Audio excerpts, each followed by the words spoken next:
Welcome to யூடிஎம்மின் அன்பான உறவுகள் அனைவருக்கும் வணக்கம். நான் உங்கள் ரேணு. என்னங்க எல்லோரும் எப்படி இருக்கீங்க? நல்லா இருக்கீங்களா? நேற்று நாள் தகவல்கள் எல்லாம் உங்களுக்கு பயனுள்ளதாக இருந்திருக்கும்.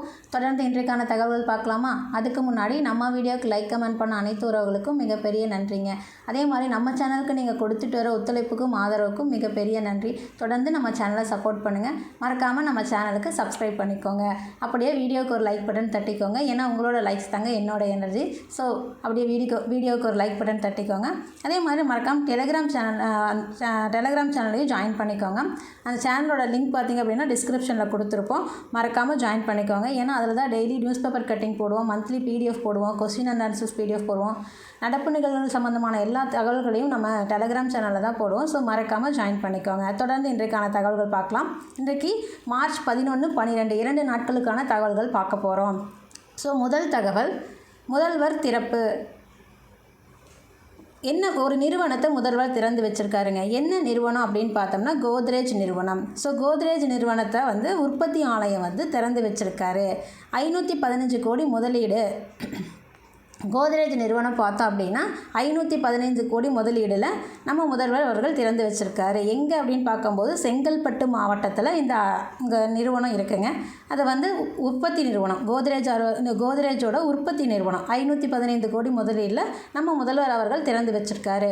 ஸோ இது எப்போ புரிந்துணர்வு ஒப்பந்தம் போடப்பட்டது அப்படின்னா 2023 போடப்பட்டது. ஸோ அதுங்காட்டி நமக்கு உற்பத்தி ஆலை ரெடி ஆயிடுச்சு. ஸோ அதனால் நமக்கு 1000 பேருக்கு அங்கே வேலை வாய்ப்பு கிடச்சிருக்கு அப்படிங்கிறத பார்க்குறோம். ஸோ 1000 பேருக்கு வேலைவாய்ப்பு. இது உள்நாட்டில் உற்பத்தியை பெருக்கி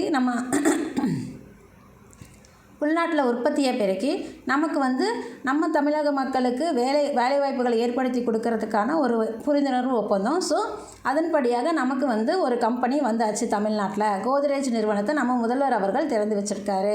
உற்பத்தி நிறுவனம். இது மட்டும் இல்லை, நமக்கு பார்த்திங்க அப்படின்னா பிரிட்டானியா, ITC இந்த மாதிரி கம்பெனிகளும் நமக்கு இந்த நம்ம பிரிட்டானியா, ITC இந்த மாதிரி நிறுவனங்களும் கூடிய சீக்கிரத்தில் வரும்னு நம்ம முதல்வர் அவர்கள் சொல்லியிருக்காரு.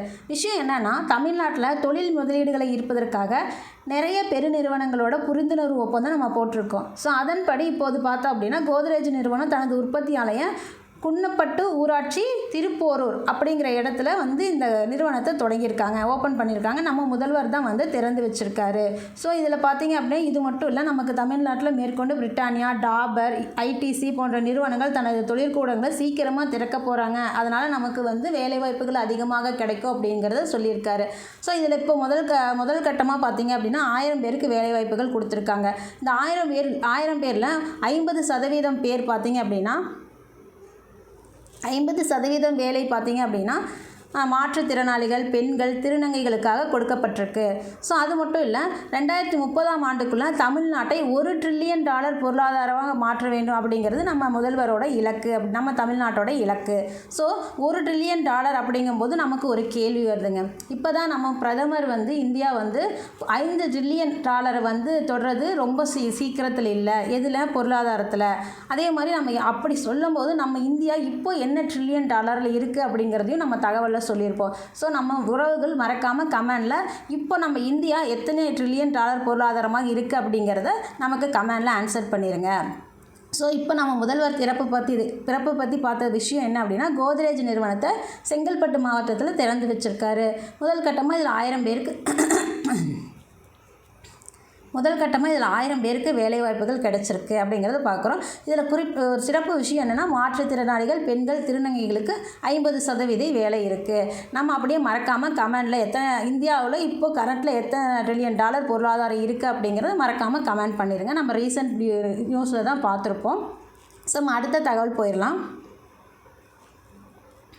அசாமில் ஒரு செயற்கைக்கோள் இப்போ 2025-26க்கான பட்ஜெட் போடப்பட்டது. நமக்கு இந்தியாவில் பட்ஜெட் போட்டோன்னையும் அந்த 28 மாநிலங்கள் அவங்கவுங்க தனித்தனியாக அந்தந்த மாநிலத்துக்கான பட்ஜெட் போட்டுட்ருக்காங்க.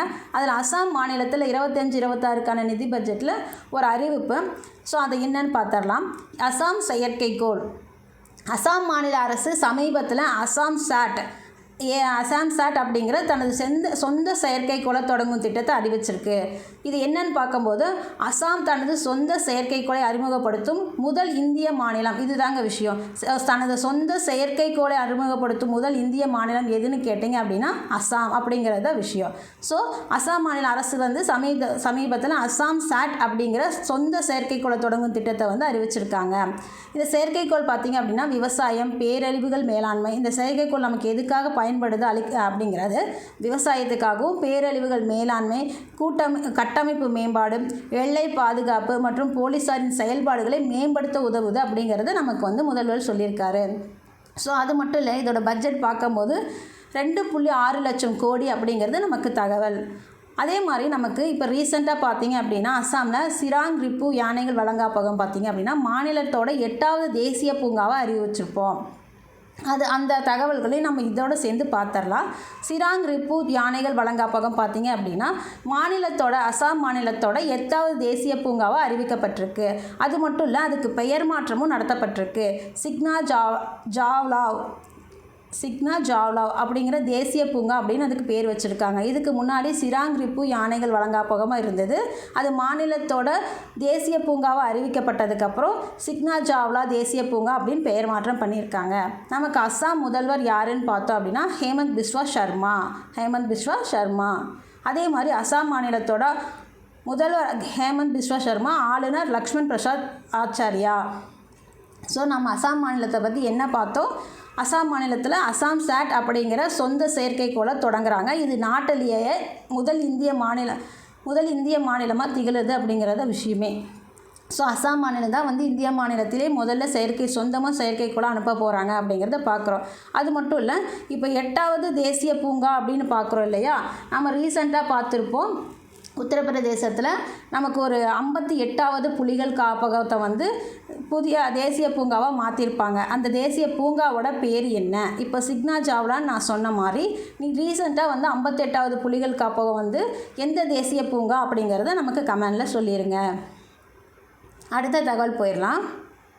அப்பாயின்மெண்ட் கொடுத்துருக்கோம். யாருக்கு அப்படின்னா கொல்கத்தா உயர்நீதிமன்ற நீதிபதி ஜெயமாலியா ஃபாக்ஸி அவர்களுக்கு 33வது உச்சநீதிமன்ற நீதிபதியாக வந்து நியமிக்கப்பட்டிருக்காரு. ஸோ கொல்கத்தா உயர்நீதிமன்ற நீதிபதி அவர்களை வந்து உச்சநீதிமன்ற நீதிபதியாக நம்ம வந்து நியமிச்சிருக்கோம். இவர் பேர் பார்த்தோம் அப்படின்னா ஜெயமாலியா ஃபாக்ஸி. நமக்கு வந்து 34 பேர் உச்சநீதிமன்றத்தில் நீதிபதிகளோட எண்ணிக்கை. இவர் பார்க்கும்போது 33ஆவதாக தேர்ந்தெடுக்கப்பட்டிருக்காரு. இன்னும் ஒரு வேக்கன்சி இருக்குது. ஸோ இது யார் நமக்கு தேர்ந்தெடுப்பாங்க அப்படின்னா 5 உறுப்பினர்களை கொண்ட கொலிஜியம். நமக்கு கொலிஜியம்னா என்னன்னு தெரிஞ்சிருக்கும், இருந்தாலும் நம்ம மறுபடியும் ஒரு ஞாபகப்படுத்திக்கலாம். நீதிபதிகள் தேர்வு குழு. கொலிஜியம் அப்படின்னா நீதிபதிகளை தேர்வு பண்ணுற ஒரு குழு தான் கொலிஜியம் அப்படிங்கிறது. அதாவது இந்திய உச்சநீதிமன்ற தலைமை நீதிபதி இப்போ யார்? சஞ்சீவ் கண்ணா அவர்கள். ஸோ இந்திய உச்சநீதிமன்ற தலைமை நீதிபதியுடன் உச்சநீதிமன்றத்தின் 4 மூத்த நீதிபதிகள் அடங்கிய குழுவை தான் கொலிஜியம்னு சொல்லுவோம். இந்த குழு வந்து முடிவு பண்ணி உச்சநீதிமன்ற புதிய நீதிபதிகள் தேர்ந்தெடுத்து நமக்கு குடியரசுத் தலைவருக்கு அனுப்புவாங்க. அவங்க ஒப்புதலுக்கு அப்புறமா வந்து அவங்கள வந்து நியமனம் பண்ணுவாங்க. ஸோ குடியரசுத் தலைவர் அவங்கள வந்து வேண்டான்னு சொல்லிட்டாலும் கடைசி முடிவு யார் எடுப்பாங்க அப்படின்னா உச்சநீதிமன்ற தலைமை நீதிபதி தான் எடுப்பார். இதுதான் கொலிஜியம். ஸோ கொலிஜியத்தை பற்றி நாம் என்ன தெரிஞ்சுக்கிட்டோம்? நீதிபதிகள் தேர்வு குழு. அதில் எத்தனை பேர் இருப்பாங்க? 5 பேர் இருப்பாங்க. உச்சநீதிமன்ற தலைமை நீதிபதியோடு சேர்த்து 4 மூத்த நீதிபதிகள் அடங்கிய குழுவை தான் நம்ம கொலிஜியம்னு சொல்கிறோம். ஸோ நம்ம கொலிஜியம் அப்படிங்கிறது என்னென்னு பார்த்துருக்கோம். அதன் மூலிமா பரிந்துரைக்கப்பட்டு நியமனம் பண்ணப்பட்டவர் தான் பார்த்திங்க அப்படின்னா ஜெயமாலியா ஃபாக்ஸி. இவர் பார்க்கும்போது நமக்கு கொல்கத்தாவோட உயர்நீதிமன்ற நீதிபதியாக இருந்தார். இது கடைசியாக வந்து 2013 தான் வந்து கொல்கத்தா உயர்நீதிமன்ற நீதிபதி ஒருத்தர் வந்து நமக்கு உச்சநீதிமன்றத்தில் இருந்தார். பல ஆண்டுகளுக்கு அப்புறமா இவரை வந்து நம்ம செலக்ட் பண்ணியிருக்கோம் அப்படிங்கிறது தகவல். அதாவது அதுக்கு முன்னாடி யார் 2013 இருந்தாங்க அப்படின்னா அல்தமஸ் கபீர் அப்படிங்கிறவர் 2013ஆம் ஆண்டில் இருந்தார். ஓய்வு பெற்றதுக்கு அப்புறமா கொல்கத்தா உயர்நீதிமன்றத்திலேருந்து வேறு எந்த நீதிபதியும் பார்த்திங்க அப்படின்னா உச்சநீதிமன்றத்துக்கு உயர்த்தப்படவே இல்லை. அப்படி பார்க்கும்போது இவர் வந்து உயர்நீதிமன்ற நீதிபதிகள்லேயும் அகில இந்திய அளவிலான பணிமூப்பு பட்டியலில் 11வது இடத்துல இருந்திருக்காரு. ஸோ அதன் மூலயமா இவர் வந்து இப்போ வந்து 33வது உச்சநீதிமன்ற நீதிபதியாக வந்திருக்காரு. இவருக்கு பார்த்தீங்க அப்படின்னா 13 ஆண்டு கால பல்வேறு உயர்நீதிமன்றங்களில் நீதிபதியாக பணியாற்றியிருக்கிற அனுபவம் இருக்குது. ஸோ அதன் மூலிமா நமக்கு உச்சநீதிமன்ற நீதிபதியாக இவர் வந்திருக்காரு. ஸோ உச்சநீதிமன்ற தலைமை நீதிபதி யார்? சஞ்சீவ் கண்ணா அவர்கள். பதவிக்காலம் இவருக்கு பார்த்தோம் அப்படின்னா 6 ஆண்டு காலம். உச்சநீதிமன்றத்தை அனுமதிக்கப்பட்ட நீதிபதிகளின் பணியிடங்கள் பார்க்கும்போது 34. நமக்கு மத்திய சட்டத்துறை அமைச்சர் யார்? அர்ஜுன் ராம் மேக்வால். இவர் 6 ஆண்டு காலத்தில் பதவி முடியும் போது கடைசி 6 மாதத்தில் உச்சநீதிமன்ற தலைமை நீதிபதியாகவும் இருந்துட்டு தான் அவர் பதவி விலகுவார் அப்படிங்கிறது நமக்கு குறிப்பிடத்தக்க ஒரு விஷயம். ஸோ இப்போ அப்பாயின்மெண்ட் கொடுத்தாச்சு. ஜெயமால்யா பாக்சி அவர்களுக்கு உச்சநீதிமன்ற நீதிபதியாக கொடுத்துருக்கோம். இவர் கொல்கத்தா உயர்நீதிமன்ற நீதிபதியாக இருக்கார். நம்ம அடுத்த தகவல் பார்ப்போம். சீனாவில் என்ன நடந்திருக்கு அப்படின்னா ஒரு அறிமுகம் பண்ணியிருக்காங்க குவாண்டம் கம்ப்யூட்டிங். நமக்கு குவாண்டம் கம்ப்யூட்டிங் தெரியும். நமக்கு நார்மலாக இருக்கிற கம்ப்யூட்டரை காட்டிலும் குவாண்டம் கம்ப்யூட்டிங் பயங்கர ஸ்பீடாக வேலை செய்யும் அப்படிங்கிற ஒரு விஷயம் தான் குவாண்டம் கம்ப்யூட்டிங். இவங்க 2020-21 பார்த்தீங்க அப்படின்னா ஜுஜோங்ஸி 1 ஜுஜோங்ஸி 2 அப்படிங்கிற குவாண்டம் கம்ப்யூட்டிங் கண்டுபிடிச்சிருந்தாங்க. இப்போ பார்த்தீங்கன்னா ஜுஜோங்ஸி 3 அப்படிங்கிற குவாண்டம் கம்ப்யூட்டரை கண்டுபிடிச்சிருக்காங்க. இப்போ தான் அவங்களுக்கு ரீசெண்டாக தோரியம் கிடச்சிது. அதிலிருந்து 60,000 ஆண்டுகளுக்கு மின் உற்பத்தி பண்ணலாம் அப்படிங்கிறத கூட நம்ம ரீசெண்டாக பார்த்துருப்போம். அதை மின் உற்பத்தி பண்ணும்போது குறைஞ்ச செலவில் பண்ண முடியும், சுற்றுச்சூழலுக்கு ஏற்றது, அந்த மாதிரியெல்லாம் தகவல் பார்த்துருப்போம். ஸோ இப்போ அடுத்தது என்ன கண்டுபிடிச்சிருக்காங்க அப்படின்னா ஜுஜோங்ஸி 3 அப்படிங்கிற குவாண்டம் கம்ப்யூட்டர் கண்டுபிடிச்சிருக்காங்க. குவாண்டம் இதை நமக்கு கூகுளோட சூப்பர் கணினியோட 10 லட்சம் மடங்கு அதிவேகம் அப்படிங்கிறதையும் சொல்லியிருக்காரு. சீனாவிலேருந்து நமக்கு தகவல் வந்திருக்கு.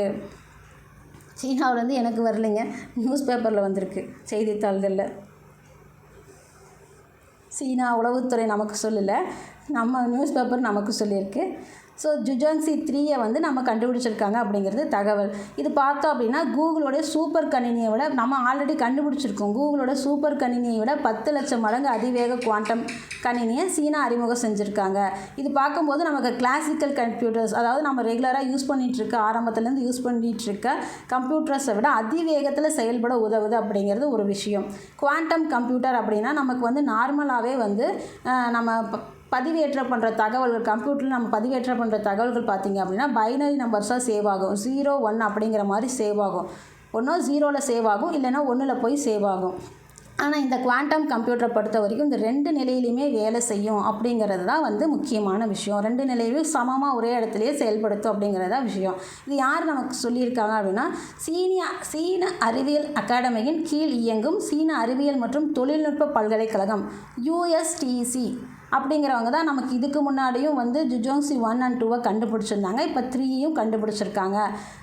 எத்தனை கியூபிட் அப்படின்னா இப்போ நான் சொன்னேன் இல்லைங்களா, 0 1 அப்படிங்கிறது பைனரி நம்பர்ஸ் மூலியமாக தான் நமக்கு டேட்டாஸ் கம்ப்யூட்டர்ஸில் சேவ் ஆகும். இப்போ நம்ம கொடுக்குறோம், ஒரு லெட்டர்ஸ் கொடுக்குறோம் அப்படின்னா, இப்போ ரேணுன்னு கொடுக்குறேன் அப்படின்னா அது ரேணுன்னு போய் அங்கே சேவ் ஆகாது. ஒன்றும் 0 இல்லைன்னா 1 அப்படிங்கிற மாதிரி தான் போய் சேவ் ஆகும். ஆனால் இது பார்க்கும்போது கியூபிட் அப்படின்னு சொல்லுவோம். Cubit QUIBIT cubit 105 cubit. இது 0வாகவும் 1ஆகவும் 2 நிலையிலையுமே வேலை செய்யும் அப்படிங்கிறது தான் குவாண்டம் கம்ப்யூட்டிங்.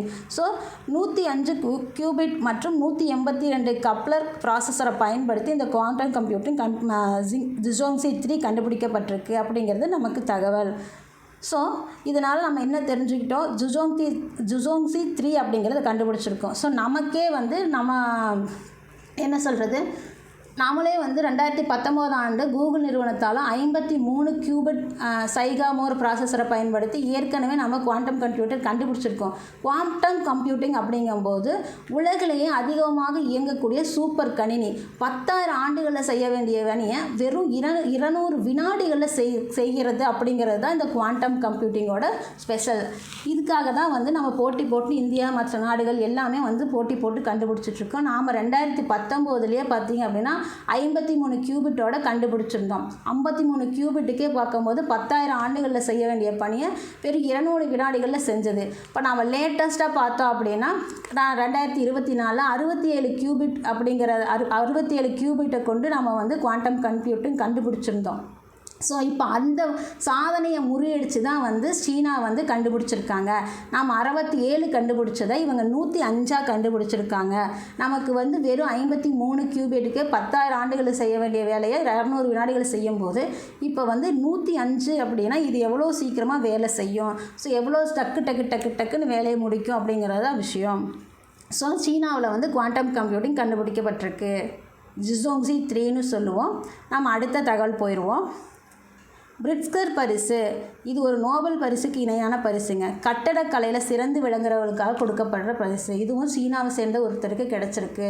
ஒவ்வொரு ஆண்டும் வாழும் கட்டிட கலைஞர்களுக்கு வழங்கப்படும் இந்த சர்வதேச பரிசு சிகாகோவின் பிரிட்ஸ்கர் குடும்பத்தினரால், சிகாகோவில் இருக்கிற பிரிட்ஸ்கர் குடும்பத்தினரால் ஹயாத் அறக்கட்டளை மூலயமா 1979 நிறுவப்பட்டது. இது பார்த்திங்க அப்படின்னா வாழும் கட்டட கலைஞர்களுக்கான விருது, பிரிட்ஸ்கர் விருதுன்னு சொல்லுவோம். இது நோபல் பரிசுக்கு ஈக்குவலான ஒரு விருது. அந்த விருது பார்க்கும்போது அப்படி தான் இருக்கும் அப்படின்னு சொல்கிறாங்க. நோபல் பரிசு எப்படி இருக்குமோ அதே மாதிரி தான் இதுவும் இருக்கும் அமைப்பு அப்படிங்கிறாங்க. ஸோ இது எப்போ கொடுக்கப்பட்டது அப்படின்னா 1979 முதல் கட்டிடக்கலைக்கு உயரிய பரிசு கொடுக்கப்பட்டது. ஹயாத் அறக்கட்டளை அமைப்பு தான் வந்து இதை கொடுத்துட்ருக்கு அப்படிங்கிறது நம்ம பார்க்குறோம். ஸோ இதோட பரிசு தொகை பார்த்திங்க அப்படின்னா $100 ப்ளஸ் ஒரு வெண்கல பதக்கமும் கொடுப்பாங்க. உலகம் முழுவதும் உள்ள கட்டடக்கலை ரீதியாக முக்கியத்துவம் வாய்ந்த இடத்துல நடைபெறும் இந்த விழா அப்படின்னு சொல்லியிருக்காங்க. நமக்கு வந்து சுற்றுச்சூழல் எதுக்கும் பாதிப்பு ஏற்படாதபடி கட்டடம் கட்டுறது தான் வந்து இது விஷயமே. எந்த ஒரு பாதிப்பும் இல்லாமல் அந்த கட்டடம் இருக்கணும், சுற்றுச்சூழலுக்கு ஏற்ற மாதிரி இருக்கணும். அந்த மாதிரி ஒரு கட்டட அமைப்பு இருக்கிறவங்களுக்கு தான் இதை கொடுப்பாங்க. ஆண்டுதோறும் கொடுத்துட்ருக்காங்க. 1979 கொடுத்துட்ருக்காங்க. யார் அப்படின்னா ஹயாத் அறக்கட்டளை. இவங்க பெரிய பெரிய ரெஸ்டாரண்ட்ஸ் வச்சுருப்பாங்க, ஹோட்டல்ஸ் வச்சுருப்பாங்க. ஸோ அவங்க அறக்கட்டளை மூலயமா நமக்கு கொடுத்துட்ருக்காங்க இந்த உயரிய விருது. வாழும் கட்டிட கலைஞர்களுக்கான உயரிய விருது கொடுக்கப்படுது.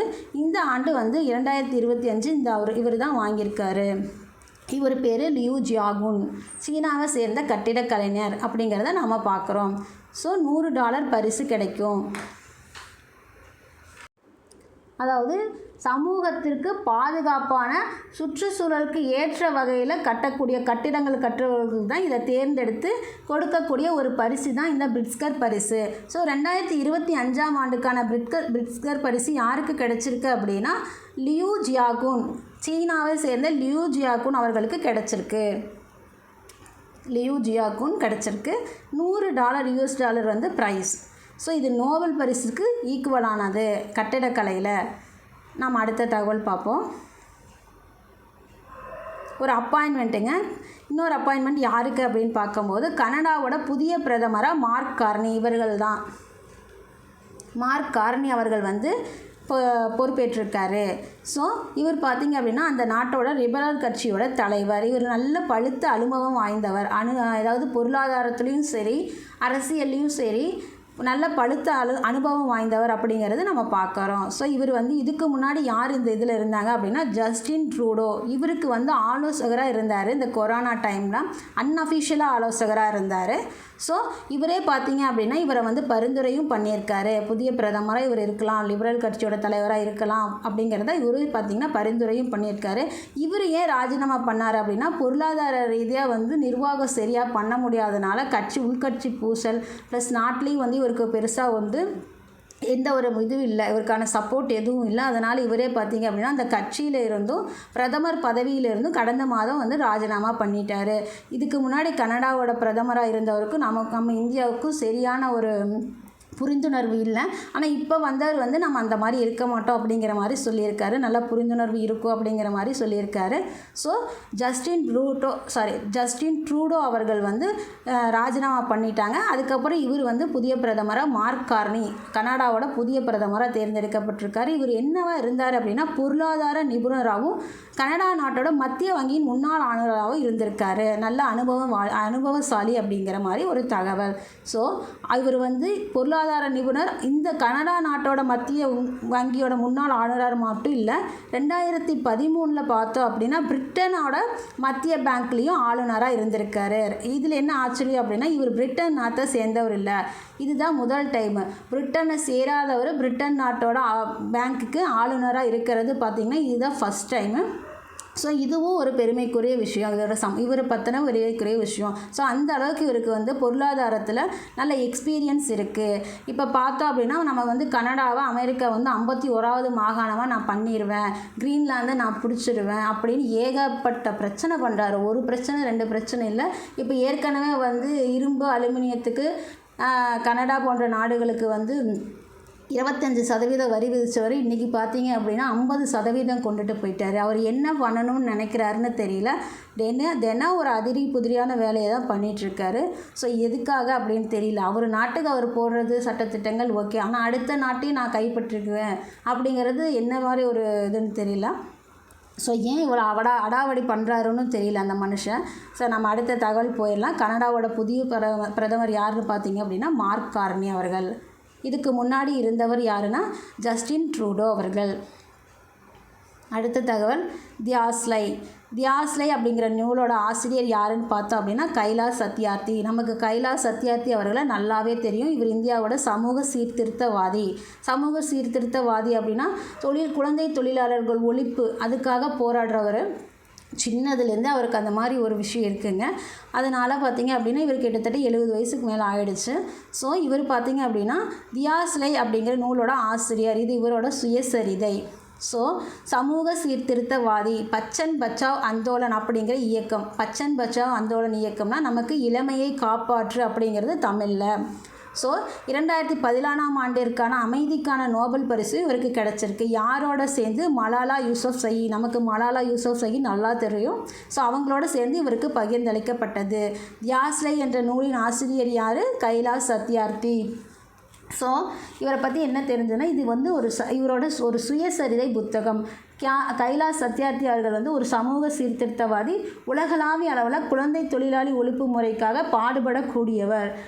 அதே மாதிரி பச்சன் பச்சாவ் அந்தோலன் அப்படிங்கிற இயக்கத்தின் மூலயமா அந்த இயக்கத்தை அமைப்பை நிறுவி உலகளாவிய அளவில் குழந்தை தொழிலாளர்கள் ஒழிப்புக்காக பாடுபடக்கூடியவர் அப்படிங்கிறத நம்ம பார்க்குறோம். ஸோ தியாஸ்லை என்ற நூலின் ஆசிரியர் கைலாஷ் சத்யார்த்தி. அவர் ஒரு சமூக சீர்திருத்தவாதி.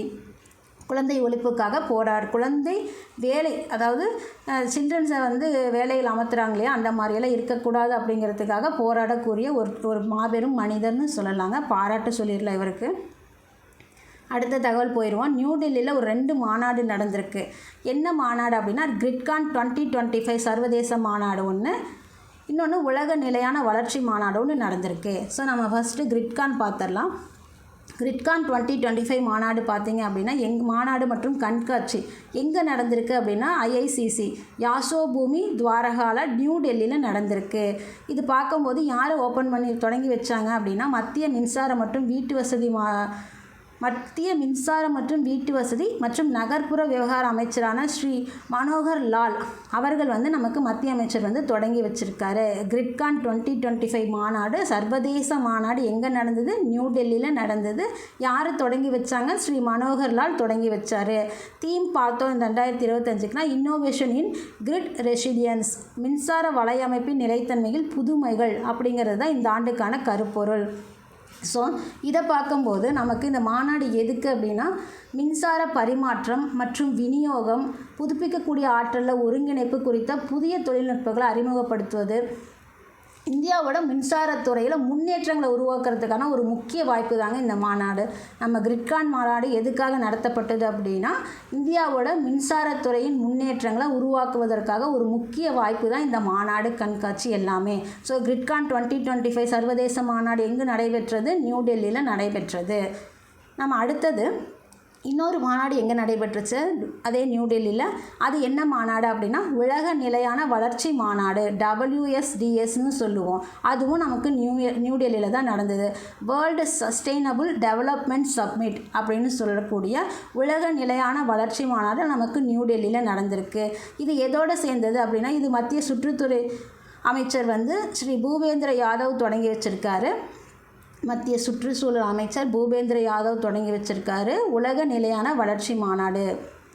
இது டெல்லியில் நடந்தது. இது நிலையான வளர்ச்சி, பராமரிப்பு மற்றும் சுற்றாடல் பாதுகாப்பு தொடர்பான உலகளாவிய பரிமாற்றங்களை ஊக்குவிக்கும். அதாவது நெட் ஜீரோ டார்கெட், நம்ம 2000 கரியமில வாயு குறைப்பு, முற்றிலும் குறைப்பு 2070 இந்தியா அப்படின்னு சொல்லி நம்ம கேள்விப்பட்டிருப்போம். நம்ம தகவல்களையே நம்ம நிறைய சொல்லியிருக்கோம்.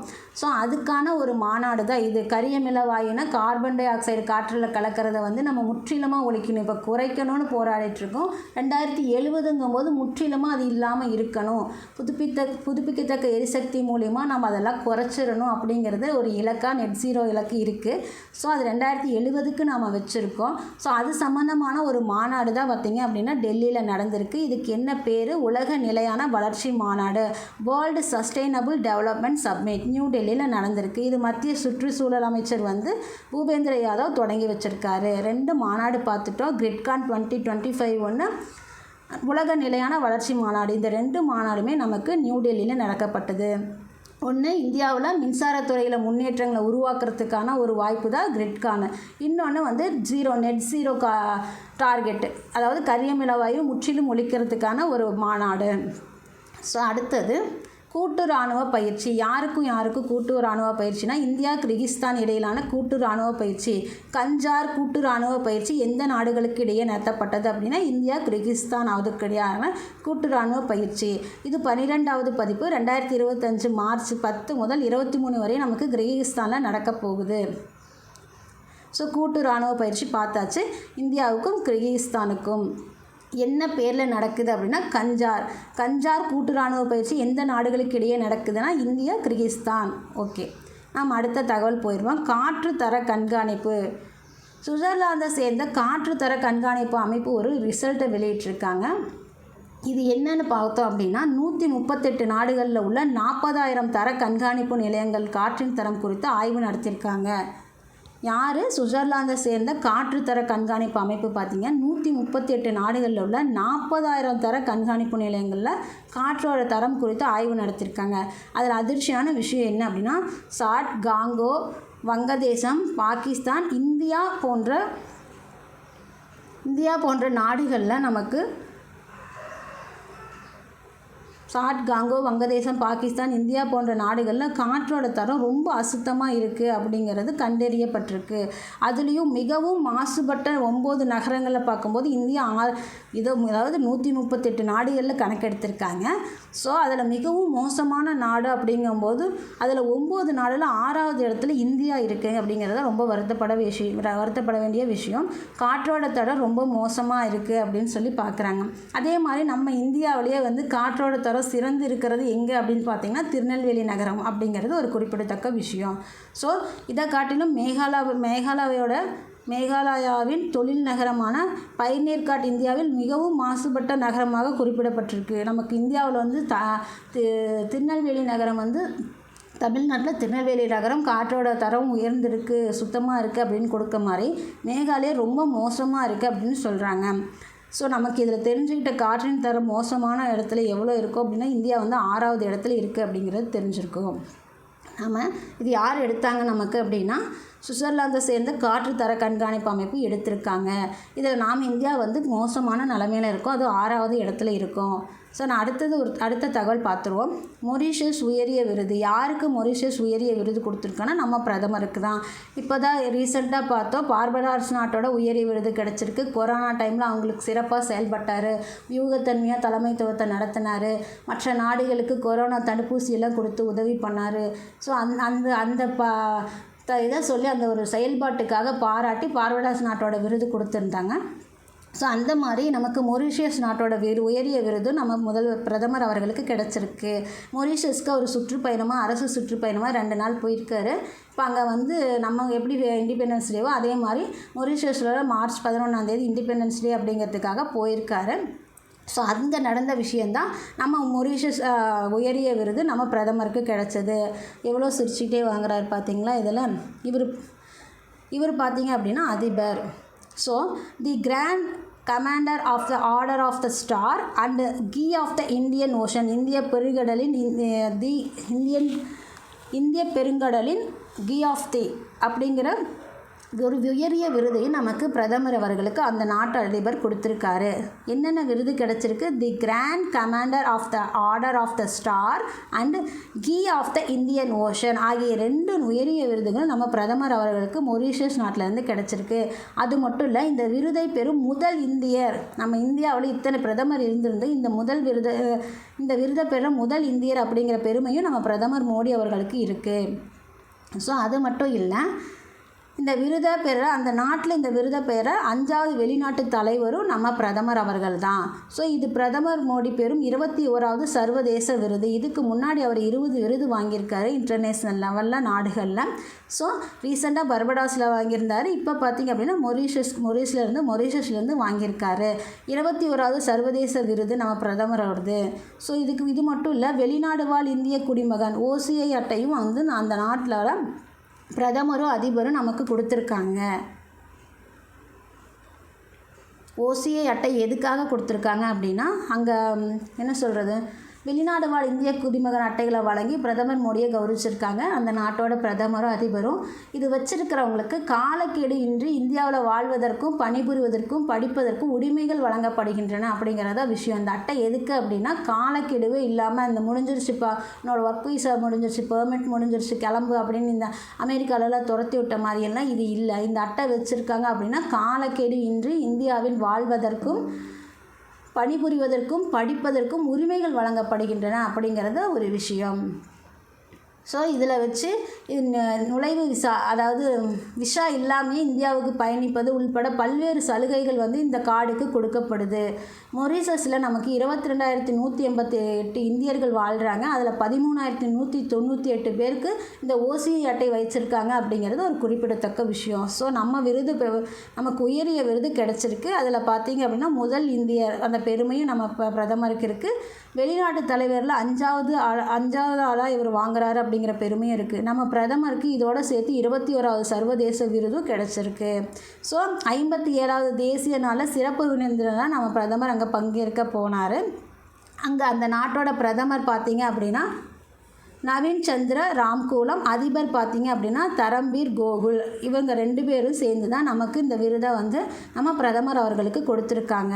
இந்தியா அளித்துள்ள நிதியுதவி மூலம் அமைக்கப்பட உள்ள உள்கட்டமைப்பு திட்டங்களுக்கு பிரதமர் மோடி அடிக்கல் நாட்டாகவும் பண்ணியிருந்தார் அப்படிங்கிறது விஷயம். ஸோ நம்ம இந்த தகவல்களில் என்ன பார்த்தோம், பிரதமர் மோடி அவர்களுக்கு the grand commander of the order of the star and key of the Indian ocean அப்படிங்கிற உயரிய விருது கிடைச்சிருக்கிறத பார்த்துருக்கோம். அது மட்டும் இல்லை, OCI அட்டை இந்திய குடிமகன், வெளிநாடு வாழ் இந்திய குடிமகன் அட்டையை வழங்கி கௌரவிச்சிருக்காங்க அப்படிங்கிறதையும் பார்த்துருக்கோம். ஸோ இன்றைக்கான தகவல்களோட நிறைவுக்கு வந்துட்டோம். இந்த தகவல்கள் எல்லாம் உங்களுக்கு பயனுள்ளதாக இருந்திருக்கும். தொடர்ந்து நாளைக்கான தகவல்களோடு உங்களை சந்திக்கிறேன். அதுவரை உங்களிடமிருந்து விடைபெறுவது உங்கள் ரேணு. நன்றி. மறக்காமல் நம்ம வீடியோவுக்கு ஒரு லைக் பண்ணிக்கோங்க. வீடியோ பிடிச்சிருந்தால் ஷேர் பண்ணுங்கள், கமெண்ட் பண்ணுங்கள். நாளைக்கான தகவல்களோடு சந்திக்கிறேன். நல்ல தகவல்களை நாளும் சிந்திப்போம், நாளை சந்திப்போம்.